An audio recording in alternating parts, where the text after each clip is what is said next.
Assalamualaikum warahmatullahi wabarakatuh. Waalaikumsalam warahmatullahi wabarakatuh. Bismillahirrahmanirrahim. Allahumma shalli wa sallim ala sayyidina Maulana Muhammadin wa ala alihi wa sahbihi asma'in amma ba'du.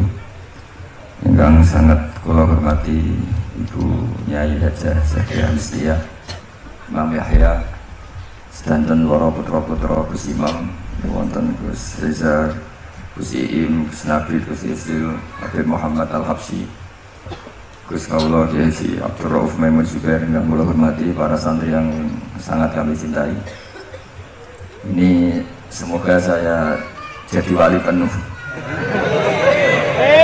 Karena malam ini malam yang saya benar-benar tawadhu.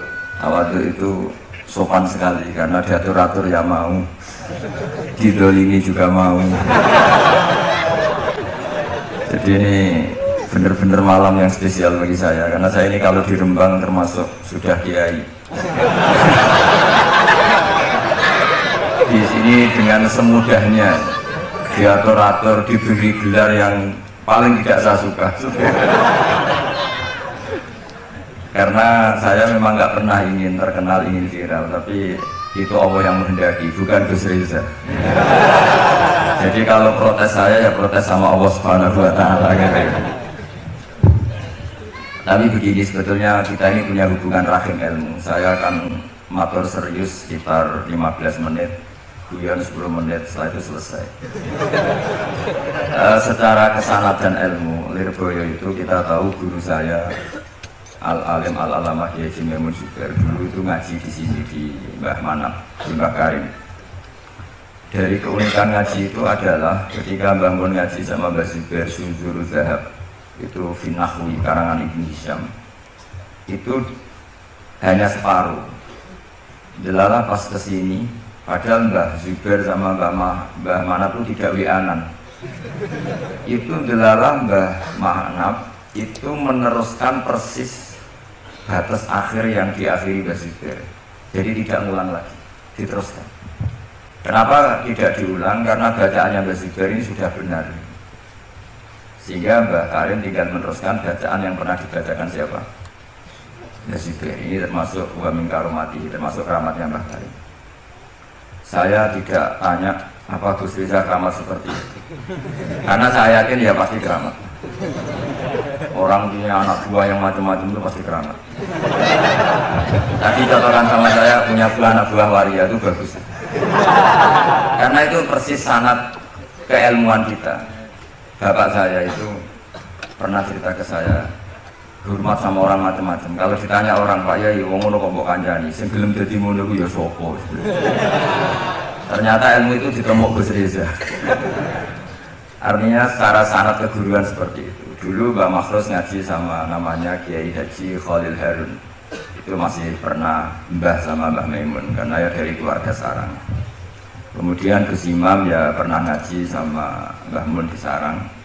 Di antara guru-gurunya ya termasuk keluarga besar saya. Saya masih ingat betapa fanatiknya Mbah Mun sama Sarang. Ini saya belum pernah cerita Gus Reza, langsung cerita di depan umum. Biar tadi makdannya itu harga karunia itu langsung dibagi. Seperti Mas tadi.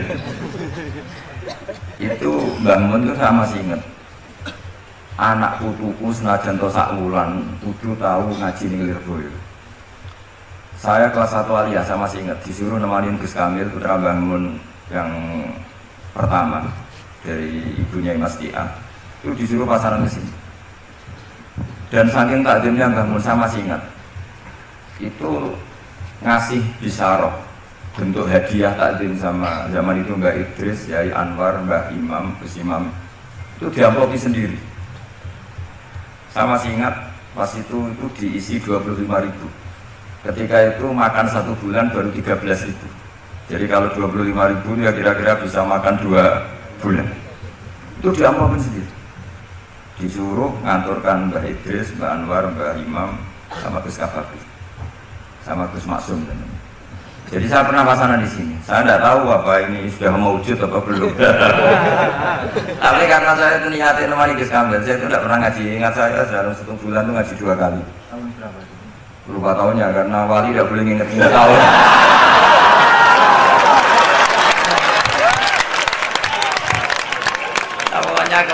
wali ya. Nah pas itu Gus Imam itu baca kalau nggak salah di dunia, kalau habis subuh. Nah kita ini santri sarang yang seringnya habis subuh itu tidur. Jadi dalam 1 bulan hanya ngaji 2 kali. Tak dikira hanya saya, ternyata Gus Kamil juga sama. Pas itu ngaji itu bab tamyiz, saya masih ingat bab tamyiz. Saya sudah termasuk pintar, sudah pintar. Karena saya sudah lihat. Tapi saya tetap ngaji karena ingin dapat barokahnya Gus Imam pasangan. Karena memang disuruh bangun. Anak putuku senajan 1 bulan harus pernah ngaji si Irfan. Bulan berikutnya, bulan Ramadan berikutnya Gus Sufur. Yang saya paling mengenang dari ngajinya Gus Imam bilang gini pas bab tamyiz. Pokoknya tamyiz itu gampang. Mestinya kan al-ismu, al-mansubu, terus al-mufassiru, Imam Bahama minal dawat ya. Ini mau sialah om malu. Dawat bukan? Dawat. Yakin sekali. Karena masih di Rumia. Nanti kalau sudah Fudori mungkin ngeper.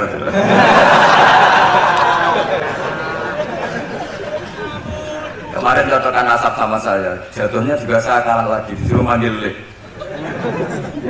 Iya kan? Saya ini paman sampean, Gus.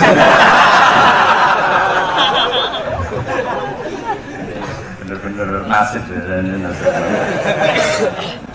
Makanya beliau ini mau diatur, karena selain nasabnya juga ponakan saya beliau. Tapi selain itu juga abdoif kal mayit.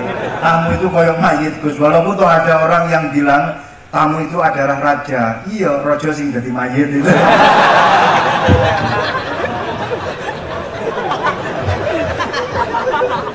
Wah, ada Gus seperti ini.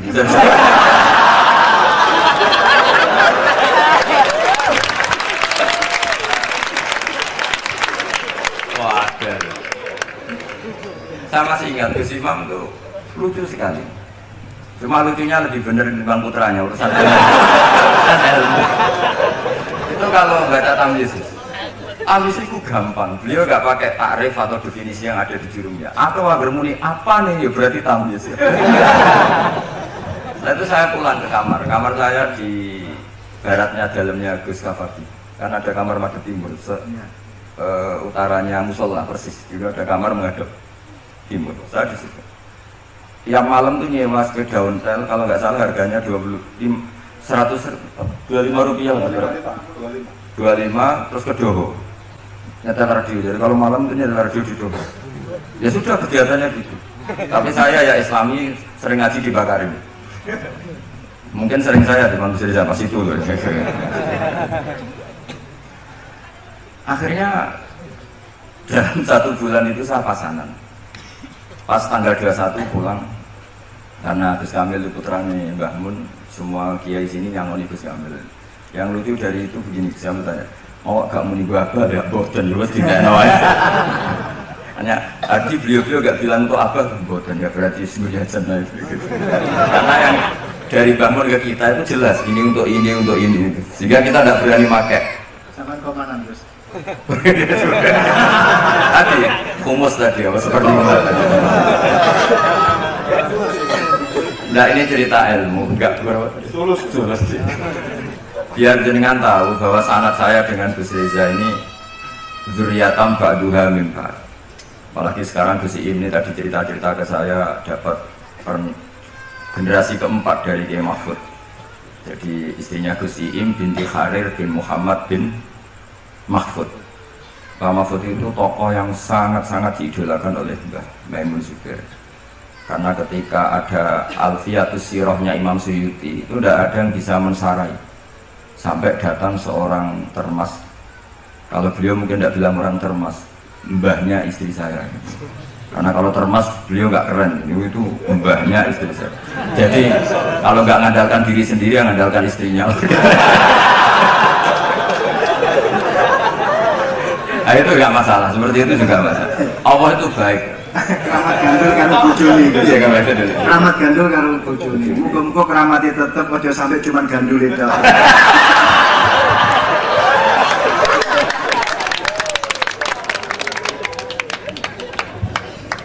Jadi keramat seperti itu boleh, ngandalkan orang lain, istri, teman itu boleh. Saya punya sanad mutasil tentang keluarga kita tadi dzurriatan ba'du hamim Pak.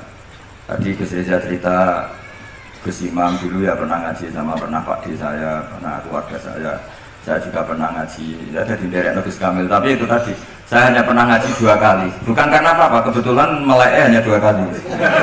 Karena kalau habis subuh itu tidur, kalau malam nyewa ontel ke Doho. Sama Gus Kamil ini.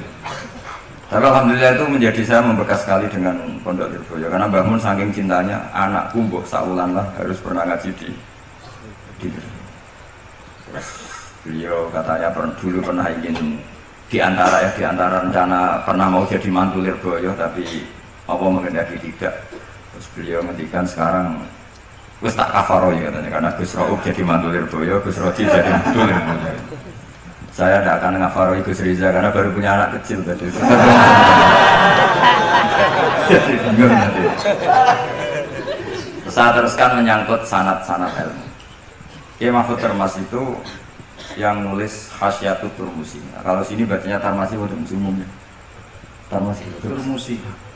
Ya Turmusi. Ada yang baca apa? Tarmasi. Karena nasibnya nama Ajam itu kasihan. Ada orang tuh namanya Tirmizi, yang satu Turmuzi, yang satu Tarmizi. Ada Tarmizi. Ustukhri juga sama. Ustukhri, Istokhri. Apa? Itu. Bebas itu bebas. Ajam kan bebas. Iya, makanya kaidahnya Ajamiyun fasna bihi masyidda. Ya, Sibro Milisi. Kalau sini bacanya apa? Sibro Malisi. Kalau ada kiai yang baca Sibro Milisi, ada yang baca Sibro Mulusi. Ini hasilnya yang mancing ini Gus Baha, bukan saya. Beliau ini Masya Allah luar biasa dalam pancingan-pancingan sehingga saya terpancing oleh beliau. Jadi nasibnya kumpul dengan orang yang alim ini ya jadinya ya seperti ini. Ya, saya teruskan ini yang serius. Saya ini karena saya ini sudah tidak dapat cucu duriannya Kiai Makhrus, tapi saya dapat warisannya.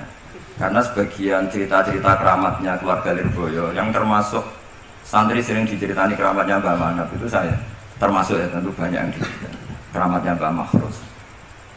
Masyhur itu Mbah Makhrus. Kadang isu sudah dipasukan. Ini saya mau minta ijazah sama Gus Ijazah, potongannya kok tidak iso. Tapi nanti setelah ada saya siap Gus, bukan ijazah, lebih dari ijazah, ijabsah.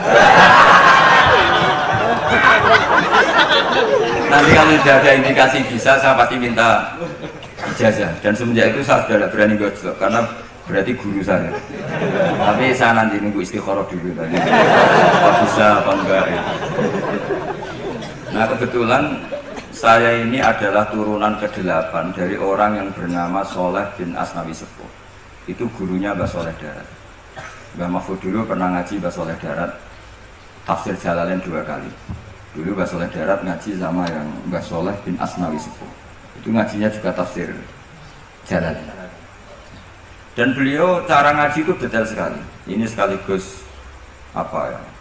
Saya bilang tamparan kalau tidak sopan. Ini peringatan keras bagi yang pernah cucu ini, pernah cicit.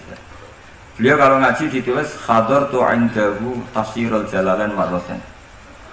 Jadi sebagian ditulis kalau di Al-Mustafid 5 alam minal asanid khatamtu indahu tafsirul Jalalain marratan. Ditulis bitamami, sempurna. Saya ngaji beliau 2 kali khatam sempurna. Jadi lebih dari 2 kali. Iya, terus juga jeblong-jeblong gitu. Kalau ini enggak moto sama itu untuk ijazah gitu. Dan beliau ketika ngaji Sayyid Abi Bakar Sato, beliau istinad fil fikih itu namanya sama Sayyid Abi Bakar Sato. Itu beliau ngendikan saya ngaji Bukhari bab ini sampai ini, yang enggak menangi ini, kemudian ini tak tambal sendiri. Ini mbah-mbahnya istrinya siapa ini? Gus Iin. Ini temannya adik saya satu kelas, tak tanya tadi, lebih beli mana nggak tahu Gus katanya. Ya, karena sekarang tawaduk ini lebih beling itu supaya dianggap wali karena tawaduk itu. Jadi gak jelas sekarang lagi. Makanya saya sering ngomong seenaknya itu karena gitu. Yang tawaduk pun tidak jaminan lebih sopan. Jadi tawadhu untuk diakui baik. Jadi repot. Ngeles ya. Selah. Mbak Mahfud itu ngaji lama sekali sama saya Abi Bakar Syafi'i. Sampai beliau kecakapannya. Saya ini tahadus binikmat. Kalau baca Khasyatul Turmusi itu nggak tahu bedanya dengan I'anatul Thalibin. Saking persisnya ibaratnya Mbah Mahfud itu persis seperti malakah yang dipunyai Sayyid Abi Bakar Syafi'i, yaitu Sahibul Yamin. Nah, Sayyid Abi Bakar Sato itu punya kakak kandung sekaligus gurunya karena barep sama rujuk, namanya Sayyid Umar Sato. Sayyid Umar Sato itu gurunya Mbah Ahmad bin Syu'aib, mbahnya Mbah Mun. Jadi dulu Mbah Ahmad itu ngaji sama Sayyid Umar Sato. Sayyid Umar Sato itu diantara khas pengajarannya adalah hanya mau ngajar kitab yang bisa dihafalkan, al-mutun, sehingga meskipun nadoman atau matan dihafalkan. Makanya terus ada muhafadzah di Indonesia karena sanad dari Sayyid Umar itu santri harus menghafalkan. Yang menjadi beda dan masalah itu era Gus Reza, hafalan itu untuk naik kelas. Dulu enggak, hafalan itu hafalan saja untuk jadi orang alim. Sekarang untuk naik kelas. Jika saya sering digojlok, saya ini masih hafal jurumiyah, hafal imriti, saya itu masih banyak hafalan. Itu sering digojlok sama teman-teman. Gus Bak dulu ngaji pasti gak setor. Buktinya apa? Hafalannya masih. Kalau kita jadi saya malah yang masih hafal malah dianggap satu kesalahan. Saya sampai sekarang masih hafal Alfiyah, Jurumiyah, tapi malah disalahin sama temen. Pasti dulu gak setor. Buktinya masih. Nah yang bener yang lupa-lupa itu karena sudah disetor, setorkan. Memang bahasa setor itu salah. Wong ilmu kok di setor. Ya hilang. Makanya saya kadang itu yang bener siapa gitu. Saya itu pembela santri bodoh, saya berkali-kali bilang. Ternyata yang nggak hafal sama yang hafal tuh pinter yang nggak hafal karena sudah di. Saya itu punya teman Musyawarah Mu'in. Saya dulu itu Rais Mu'in. Itu nggak pernah menang sama santri paling diam terus. Ketika tak tanya, kenapa kamu tidak jawab? Sakjane aku iso, Gus. Cuma tawaduk mbek jenengan. Monggo. Itu sampai sekarang dia jadi kiai. Tiap ada muskilat yang SMS saya, Gus, ini dijawab.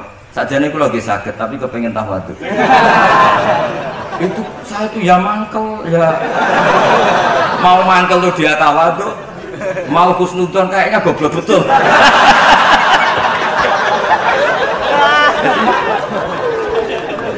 Saya nanti mau konsultasi sama Gus Iim, Gus Reza, cara menghadapi kiai kayak itu gimana.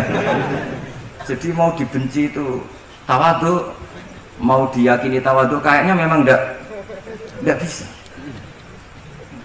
Terus saya teruskan tentang Mbah Mahfud. Jadi guru-guru kita ini zuriatan ba'duha min. Saya sampai sekarang ngaji di Pondok Damaran, itu pondoknya generasi ke-7 8. Itu juga bah-bahnya keluarga mana? Bedongan ya darinya ini. Itu dulu tuh luar biasa. Zaman itu sudah ngarang kitab. Jadi Mbak Raden Asnawi yang terkenal itu termasuk pendiri NU itu masih cicit dari Kiai Haji Asnawi Sepuh. Kiai Haji Asnawi Sepuh itu punya anak namanya Soleh, itu gurunya Mbah Soleh Darat. Jadi itu saya Mbah ke-7 kalau ke-8 dari beliau. Jadi semua saya Gus Reza, Gus-Gus di sini itu zuriatan ba'duha min. Nah ciri zuriyah sing mardiyah indah yang diridani Allah itu adalah karakter ajdatnya, karakter leluhurnya itu terjaga. Makanya Nabi Yusuf mengatakan wattaba'tu millata abai Ibrahim wa Ishaq wa Yaqub. Maka nalana an nusyrika billahi min syai'. Saya ngikuti jejak leluhur-leluhur kami. Beliau menyebut mulai Ibrahim, Ishaq, Yaqub. Ciri utama leluhur itu adalah maka nalana an nusyrika billahi min syai'. Saya tidak akan melakukan syirik kepada Allah. Makanya ketika saya dulu belum hafal Quran itu bapak hanya ngendikan begini, hak, kowe kudu ngapal Quran, kowe nak rapal kepaten obor. Artinya misalnya mbah kita bisa baca Khasyatul Turmusi, anaknya bisa, cucunya bisa. Ini cicitnya mau tidak bisa itu malu karena bapaknya bisa. Sekali bapaknya tidak bisa, anaknya ini punya alasan, bapak aja tidak bisa. Ini bukan nyindir, perintah. Ya, saya ini bukan nyindir, tapi apa? Perintah. Jadi Kalau saya tidak hafal Quran, bapak saya itu hafal Quran, bapak saya, buyut saya itu hafal Quran. Itu sekali saya tidak hafal, maka anak saya punya alasan tidak hafal karena bapaknya tidak hafal. Untuk supaya anak ini tidak punya alasan, bapak ini harus jaga tradisi itu. Wattaqtu millata abai. Jadi kalau Gus Riza bisa bahasa Arab, bisa bahasa Inggris, anaknya itu bisa belajar Mandarin. Karena sanad ini harus musalsal. Saya bayangkan orang itu tidak akan bakas Mbah Zubair andaikan Mbah Mun tidak salin itu. Pasti bisa saja Mbah Zubair itu nasya mansia, dilupakan. Andaikan Kiai Makhrus, Gus Imam Kiai Makhrus tidak seperti ini, maka orang juga tidak bakas Mbah Karim. Sampai Mbah Karim dihormati sedemikian rupa karena zuriyahnya meneruskan tradisi beliau sampai seperti ini, yaitu mengkhidmati para santri. Sekali Gus Riza dagangan, apalagi dagangan sarung BHS, itu sudah masalah. Makanya alhamdulillah menjadi masalah, itu peringatan. Memang itu enggak wilayahnya. Jadi zuriyatam ba'duha mim. Sekali karakter ini hilang, maka akan hilang seterusnya. Saya punya pengalaman agak rohani, nanti bisa ditasih ke sini. Nanti setelah saya, beliau tak beri hak ngendikan karena paman tadi. Beliau boleh mengadili, menghujat apa saja boleh. Setelah itu saya tidak balas. Sebagai latihan jadi wali itu harus wal kadhimin al ghaidh. Harus bisa mengendalikan apa? Emosi. Wal afina aninna. Tapi nanti langsung wa yuhibbul muhsinin. Allah pasti mencintai yang baik. Itu orang-orang dulu. Yang saya paling khawatir dari dzurriyyah adalah merubah status bapaknya. Kita tahu misalnya dalam silsilah nasab Yahuda bin Ya'qub bin Ishak bin Ibrahim. Saya ulang lagi ya, Yahuda bin Ya'qub bin Ishak bin Ibrahim. Yahuda itu saudara tuanya Yusuf.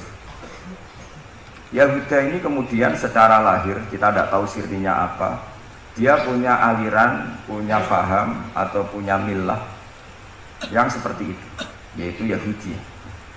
Ini bisa didiskusikan oleh santri-santri apa Yahudi itu nama faham, apa nama marga, apa nama kerajaan. Karena itu bisa debat panjang dalam ilmu tafsir. Tapi karena ada cucu yang bernama Yahuda, ada orang yang mengidentikan Ibrahim itu Yahudi. Mereka delok potongan putune Yahudi ya. Sehingga untuk membebaskan Ibrahim dari status Yahudiyah tadi, Allah sendiri yang membebaskan itu. Dengan Allah berfirman, maka anak Ibrahimu Yahudiyah wala. Kalau kita punya mbah alim alama, bapaknya alim alama, kemudian kita ini dagangan, terus ita itu ngalor ngidul, orang akan ngira bapak kita seperti itu. Karena teori orang Jawa, kacang ora ado songkolan. Ya. Jadi yang menstatuskan para leluhur kita adalah kita. Sekali kita ini meleset, tadi kata Gus Reza yang As-Saki tadi ya, As-Saki adalah orang yang keluar dari rel mbah-mbahnya, maka status kembahnya akan hilang. Makanya banyak orang alim alama kemudian di era cucu sudah ada di ziarah karena cucunya mengharamkan ziarah, dan itu banyak sekali. Jangan-jangan mbah-mbahnya bisa baca Ikhya, cucu-cucunya tidak bisa, terus bilang oh penting tuh ilmu modern, ilmu itu tidak penting. Akhirnya ya sudah, orang lupa lagi karena banyak sudah tidak dikholi, tidak dikenal. Itu yang paling bahaya dalam status dzurriyyah. Sehingga Nabi Ibrahim itu diselamatkan oleh Allah, yaitu dengan mengutus Nabi Muhammad SAW yang beliau adalah min khalisi sulalati Ibrahim al-Khalil. Sehingga Nabi Muhammad yang meluruskan itu. Nggak benar kalau Ibrahim adalah Yahudi, karena Yahudi itu adalah marga atau aliran atau milah, terserah, karena itu ada perdebatan setelah Ibrahim jauh, yaitu Yahuda bin Ya'qub bin Ishak bin Ibrahim. Ketika Rasulullah debat terbuka dengan pakar-pakar Yahudi, orang-orang Yahudi bilang Ibrahim itu Yahudi ya. Terus Allah memberi firman kepada Rasulullah SAW, ha antum haula'i hajastum fi ma lakum bi ilm falimatu hajuna fi ma laysa lakum bi ilm. Ini perdebatan sudah tidak fair, tidak objektif. Saya, kata Nabi Muhammad, berdebat secara ilmiah bahwa Ibrahim tidak mungkin Yahudi, pengikut Yahuda maksudnya. Tapi kamu berdebat secara sangat tidak ilmiah karena kamu mengatakan Ibrahim pengikut Yahudi. Yahudi dari Yahuda. Kenapa tidak ilmiah? Itu sama dengan mengatakan Mbah Manap itu pengagum Gus Riza. Itu kan salah besar. Kan Ibrahim itu kan Yahuda bin Yakub bin Ibrahim. Itu sama dengan misalnya mengatakan Pak Karno itu pengagum Puan Maharani. Itu kan kacau. Mbah Hasyim pengagum Mbak Yeni. Itu kan kacau. Artinya apa? Ketika Yahuda menamakan diri atau mencatut Ibrahim dikatakan Yahudiyah, pengikut Yahudiyah, itu enggak ilmiah sekali.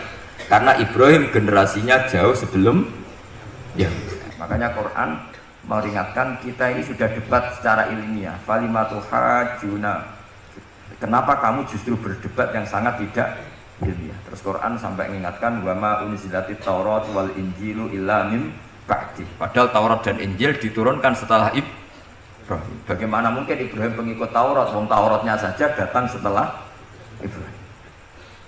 Jadi tapi itu tadi, karena Yahuda itu zuriyahnya Ibrahim, tetap dia ketika menamakan manhaj Ibrahim atau milahnya itu kayak iya. Saya pernah ke makam Nabi Ibrahim Gus Riza. Itu ngeri betul di Hebron. Di Hebron itu saya pernah ke makamnya Al Khalil Ibrahim. Itu di sinagog. Di sinagog. Jadi kepalanya di masjid, kakinya menyentuh sinagog. Yang Nabi Yusuf malah hampir semuanya di sinagog. Yang parah Yakub semuanya di sinagog. Karena Yakobus tadi. Artinya gini, saya dulu sebagai pengkaji tafsir itu ya iskal itu janggal. Maka anak Ibrahimu Yahudiyah wala Nasroniyah. Ibrahim itu tidak Yahudi ya tidak Nasrani. Itu kan satu pujian yang sangat aneh. Itu kan sama dengan mengatakan Bahak itu ya ora PKI, ya ora komunis, itu kan aneh. Masa Ibrahim Khalilur Rahman hanya distatuskan ya tidak Yahudi, tidak Nasrani. Tapi setelah saya ke makam beliau, ternyata ada artefak fisik atau suasana fisik yang beliau bisa saja dianggap Yahudi karena makamnya di sinagog. Sama, andai kan Mbah Karim tidak punya cucu-cucu kayak Gus Imam, kayak Gus Reza, terus makamnya nyuwun sewu gak kerumat, makamnya Mbah Zubair misalnya gak kerumat, orang akan mengatakan tuh makom awam, sehingga tidak ingin menelak. Dan jadi putu ya berat. Mulane jenengan ndongakno. Nggih, kula suwun sekali-kali kula ngomong serius niki ndongakno. Nah, kula mboten perlu ndongakno, gak ono ponakan ndongakno paman. Saya ala siratim mustaqim. Jadi semua yang saya ceritakan tadi menyangkut qadhi misalnya. Sanad jadi qadhi itu ya semuanya seperti yang diceritakan Gus Reza, hakimnya itu bingung. Karena memutuskan ini tanah milik siapa, harta karun. Dulu kamu kira Nabi Sulaiman itu serius, ya enggak, beliau itu rileks. Tapi kalau punya keputusan itu gitu, ada dua perempuan. Ya sebut saja dalam tafsir-tafsir misalnya Soghirah sama Gabirah. Sama punya anak kecil ya, karena masih keluarga anaknya itu mirip. Kemudian anak yang satu itu dimakan serigala. Hilang. Dimakan serigala, terus lapor ke Nabi Dawud.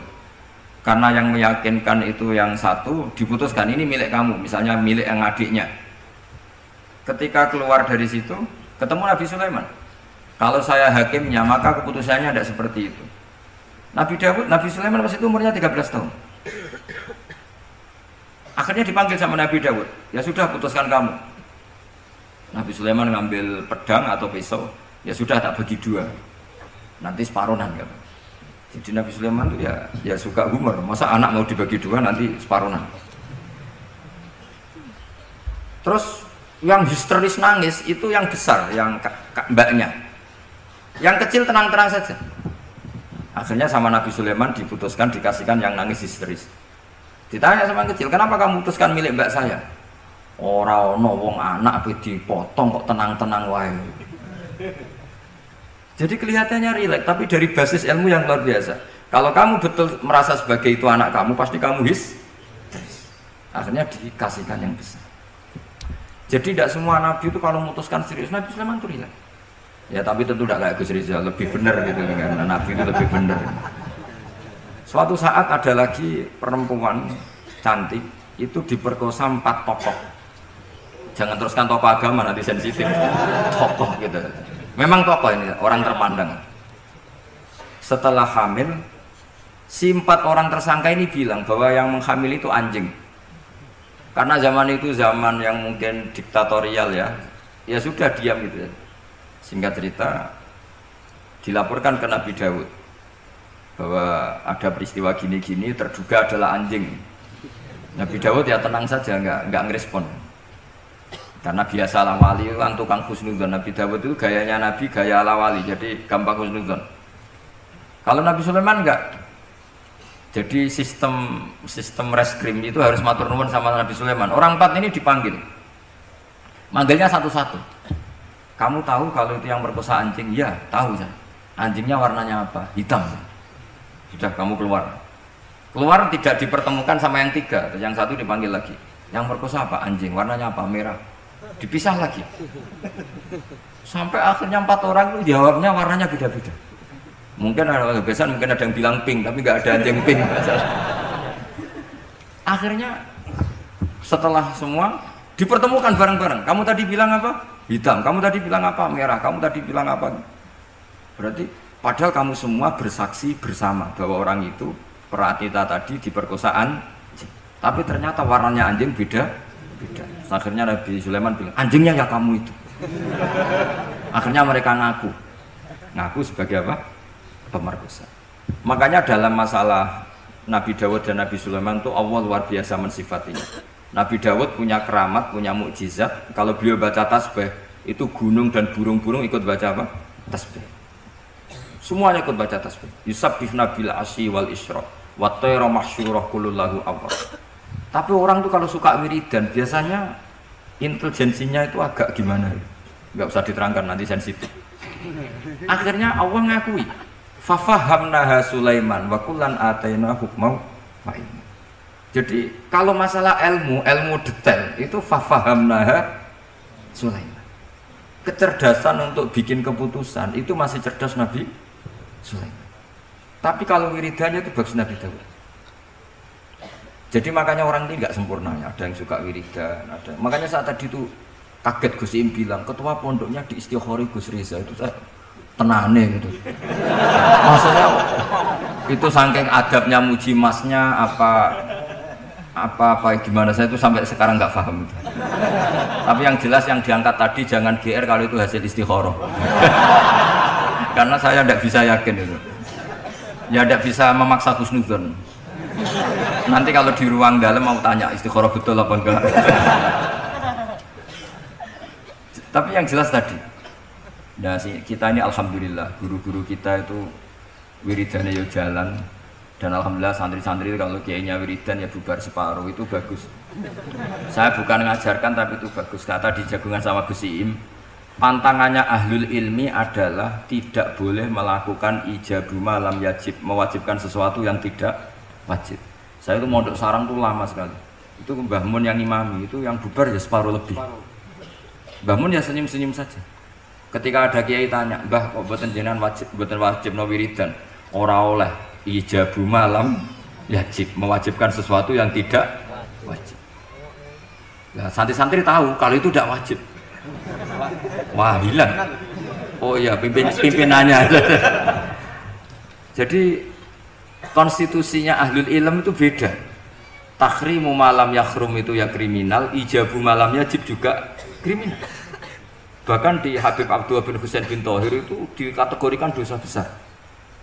Makanya pondok-pondok ilm itu nggak berani wajibkan santrinya wiridan karena takut ijabu malam yajib. Akhirnya keterusan bersolat langsung ngopi bualenin. Kadang rokok orang dipateni bersolat salam langsung eling rokoknya. Jadi kita ini sengawur-ngawur kita karena sebagai ahlul ilm itu masih bener. Ngawur saja bener, apalagi pas bener. Karena memang sanad ya, saya ulang lagi, sanad ahlul ilmi itu beda, khas. Sehingga kadang orang-orang yang di luaran sana, jangan bilang kubu sebelah, pokoknya di luaran sana nanti jadi sensitif. Saya tuh pernah ditanya satu pertanyaan sangat ekstrim. Ini karena ada paman saya, nanti tak mintakan jawab. Itu sangat sensitif. Yaitu orang-orang kota pernah tanya saya, Pak Bahak, kenapa ada hadis mangqala la ilaha illallah dakhalal jannah wa in zana wa in sarqa. Itu kan ekstrim. Kok kayak Islam itu membolehkan zina? Karena yang pernah zina pun asal melafadzkan la ilaha illallah pasti dakhalal jannah. Saya kebetulan pas itu ya kok pas pinter Gus Rizal. Jadi ya bisa jawab. Terus saya bilang gini, justru saya bilang hadis itu menunjukkan satu kaidah ilmiah yang luar biasa, yaitu kebenaran yang absolut itu tidak boleh terganggu oleh perilaku sosial. Misalnya saya ditanya 1 + 1, pasti tak jawab 2. Lonte ya jawab 2, maling ya jawab 2, koruptor ya jawab 2. Karena kebenaran absolut itu tidak boleh diganggu oleh status sosial. Sehingga orang yang pernah zina pun melafadzkan 1 + 1 2 ya sah. Yang ketua wali juga sah, wali biasa ya sah, setengah wali juga sah. Karena kebenaran absolut adalah kebenaran yang siapapun pasti mengatakan demikian. Yang ketangkap KPK ya bilang 1 + 1 2, KPK-nya bilang 1 + 1. Nah, eksistensi bahwa Allah sebagai Tuhan itu eksistensi yang absolut. Sehingga harus sah meskipun dikatakan orang yang pernah zina. Akhirnya saking keramat itu terus nganggep pulau guru nih, terus ngaji sama saya sampai sekarang. Nah, saya berharap produk-produk al-makhrusiyah itu sampai seperti itu. Jadi ada saat dimana kita maknani wa in zana ini bukan urusan melegalkan zina atau menganggap biasa zina, enggak. Tentu zina itu sangat buruk. Innahu kana fahisyah wa sa'a sabila, buruk sekali. Tapi ada konteks di mana absolutisme kebenaran itu tidak bersyarat apapun. Sehingga orang yang kafir puluhan tahun, mungkin ratusan tahun, ketika melafadzkan la ilaha illallah berarti sudah sah menjadi muslim. Karena kalimat ini adalah kalimat yang orang kafir dengan kalimat itu menjadi muslim. Sebab itu kita pasti menolak faham takfiri, faham yang mudah mengkafirkan orang lain, karena logikanya gampang. Wong kalimat ini yang kafir saja menjadi muslim, lagi sing tukang wiridan la ilaha illallah malah dianggap kafir. Aku tahu mikir, tahu orang kan kira-kira seperti itu. Ya sekali-kali so serius ben pamane bangga ponakane alim.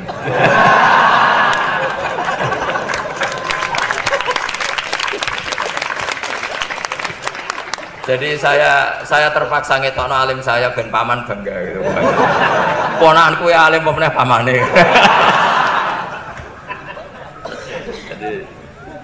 Jadi ini rileks ya. Jadi saya mohon sekali pemahaman hadis itu harus komprehensif, harus utuh. Sehingga zaman itu bukan sekedar kita. Abu Dzar itu sahabat yang khusyuk itu ya protes. Yang benar ya Rasulullah, masa wa in zana wa in saraq. Diulang lagi. Yang benar ya Rasulullah, sampai Nabi mengatakan 3 kali. Lama-lama Nabi sampai agak keras nadanya. Ngendikan ala rohmi anfi Abi Dzar. Oh dasar wong grumbung kandhani ra ngandel. Karena Abu Dzar itu orang khusyuk. Beliau tidak siap kalau orang yang pernah salah seperti itu kemudian tetap dakhalal jannah atau sah melafadzkan la ilaha illallah. Tapi dengan penjelasan tadi, penjelasan ilmiah yang saya utarakan tadi, itu memang ini bukan masalah pelegalan zina atau nganggap zina biasa, enggak, tapi masalah absolutisme kebenaran itu akan diakui oleh siapapun dan pihak manapun dan akan sah dari siapapun. Sehingga orang yang kafaratu la umri, dia kafir tula umri, 80 tahun dia kafir.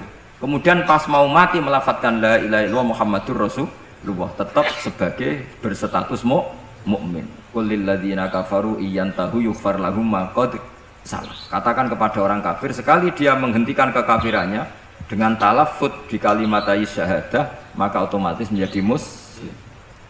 Nah, soal nanti masuk surga ya bisa kapan-kapan kan? Allah tidak bilang harus sekarang kan? Ya nunggu kita duluan kira-kira. Nak bejo itu. Tapi saya berkali-kali ngaji, sudah orang Islam tuh yang senang. Kita ini sudah dikasih kunci surga, miftahul jannah la ilaha illallah. Kamu harusnya nggak bisa masuk neraka. Kamu nggak pegang kuncinya kok, kamu mau masuk. Tapi ada teman saya bilang, neraka ora ono pintune Gus, langsung Pak. Lah kalau kamu pikiran gitu, semoga ke situ kayak lagi. Jadi makanya kamu yang pede saja. umumnya orang itu kunci itu rahasia. Ini sudah dikasih tahu sama Kanjeng Nabi, itu Miftahul Jannah. La ilaha illallah, sudah punya kuncinya. Alamatnya juga sudah jelas. Alamatnya itu ya sakho. Karena kalau as-sakhiyu qaribun minallah, qaribun minal jannah. Kalau sampean kepengin tahu alamat neraka, ya bakhil tadi. Itu qaribun minanna. Jadi kalau kamu tanya alamat neraka di mana Gus? Kalau kamu medit, kikir, ya itu dekat-dekat situ. Itu neraka. Nah, saya nggak dekat-dekat situ, makanya saya nggak tahu neraka di mana sana. Jadi saya mohon sekali, di balik saya sering guyon sama Gus Riza Gusim, kita ini membawa sanad yang berat, karena di sini ada zuriatnya Ki Makhrus, ada zuriatnya leluhur saya, harus zuriatam ba'duha mim. Jangan sampai buyut-buyut kita yang sudah meninggal statusnya rubah karena ulah para cucunya, kayak yang dialami tadi Yahuda bin Yakub bin Ishak bin Ibrahim. Nah, kita tidak pernah tahu Yahuda itu apakah agama, apa marga, itu masih jadi perdebatan. Karena kalau kamu kritik sebagai agama juga nanti repot, karena ada ayat innalladzina amanu walladzina hadu wan nasara wassabiin. Terus man amana billahi wal yaumil akhir. Artinya ada ayat di mana orang-orang iman dan orang-orang hadu. Nah, kalau hadu ini kamu anggap satu faham agama, nanti repot. Masa Yahudi kok disejajarkan innalladzina amanu walladzina hadu? Makanya ini jadi perdebatan para ahli tafsir. Makanya ada ahli tafsir maknanya innalladzina amanu walladzina hadu lan wong sing tahu Yahudi. Ini balaghah bi'tibari makana. Pakai status dulu. Mau tidak mau secara bahasa memang seperti itu. Misalnya ada preman tobat di tangan Gus Riza, mesti bilang, Gus iki preman sing wis tobat.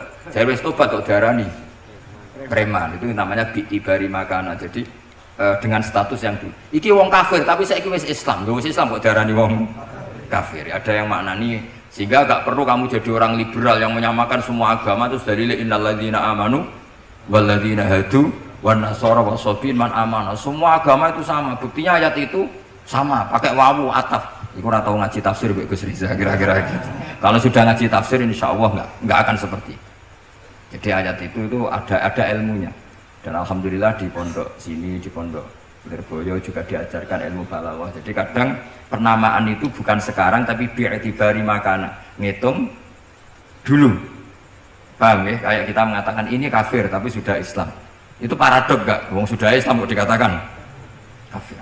Iku dhisik santi goblok, saiki wis pinter. Goblok kok. Pinter. Ya, ngoten mawon Gus, karena bingung. Assalamualaikum warahmatullahi wabarakatuh.